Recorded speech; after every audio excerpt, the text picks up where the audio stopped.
Hello friends.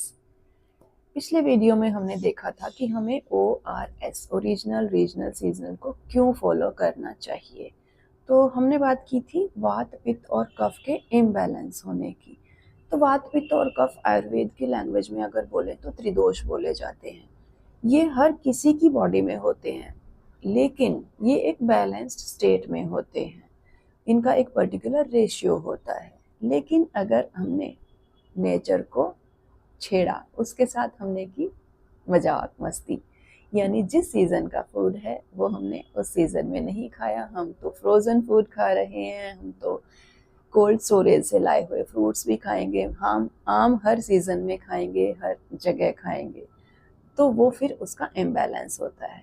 उससे disease कैसे पैदा होती है? तो उसकी फेजेस होती हैं। जैसे सबसे पहले आपने सीजन को फॉलो नहीं किया, सीजनल डाइट आप नहीं ले रहे हैं, तो वो जो वात पित्त कफ का इम्बैलेंस है वो प्रसारण की स्टेज में होगा, यानी ब्लड के अंदर मिक्स होके वो सब आपकी पूरी बॉडी में स्प्रेड हो जाएगा। फिर आएगा उसका स्थान संश्रय, यानी उसकी लोकलाइजेशन। वात पित्त और कफ की बॉडी में अलग अलग जगह होती हैं। जैसे आपने सुना होगा हमारे स्पेशली हमारी पहली जनरेशन को कि हम कुछ दिन से स्पाइसी और फ्राइड फूड खा रहे हैं तो पित्त बढ़ गया है, एसिडिटी हो रही है, या हम बहुत ऐसा खाना खा रहे हैं जिससे हमारी वायु का इम्बैलेंस होता है तो जॉइंट्स पेन हो रही हैं, या हमारे कफ जब बढ़ जाती है तो हमें कंजेशन चेस्ट में और खांसी जुकाम इस तरह के डिसऑर्डर्स होते हैं।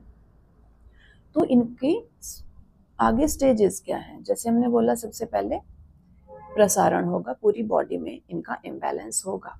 फिर आता है स्थान संश्रय। स्थान संश्रय में क्या होगा कि जो इनका एरिया है, एक रीजन है वात पित्त और कफ जहाँ मेजॉरिटी में होते हैं, तो वहाँ इनकी अक्यूमुलेशन शुरू हो जाएगी। धीरे धीरे वहाँ वो इकट्ठा होना शुरू हो जाएंगे। वो वहाँ आपकी डिजीज को कॉज करने की एक स्टेज बेस बन जाएगा।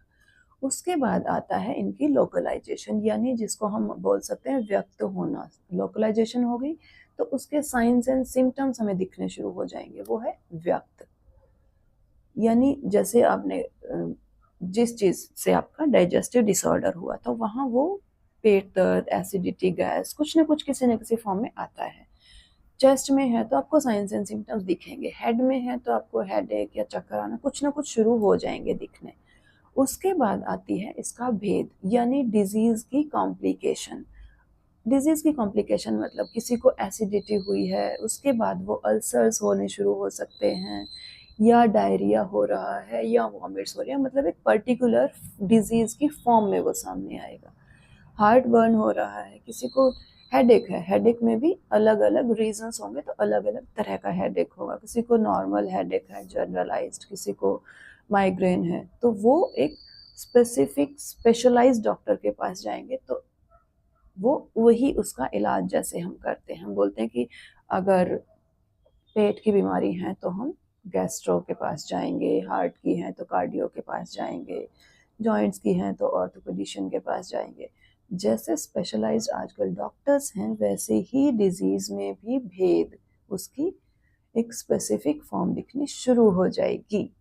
तो ये है हमारी डिजीज सीजनल फूड नहीं खाने से कैसे एकदम से नहीं आती। हम कह रहे हैं कि हम तो 15 दिन से वही खाना खा रहे हैं, कुछ नहीं हुआ, लेकिन देर सवेर आपको उसके नुकसान झेलने होंगे। तो इसलिए भी फॉलो कीजिए ORS।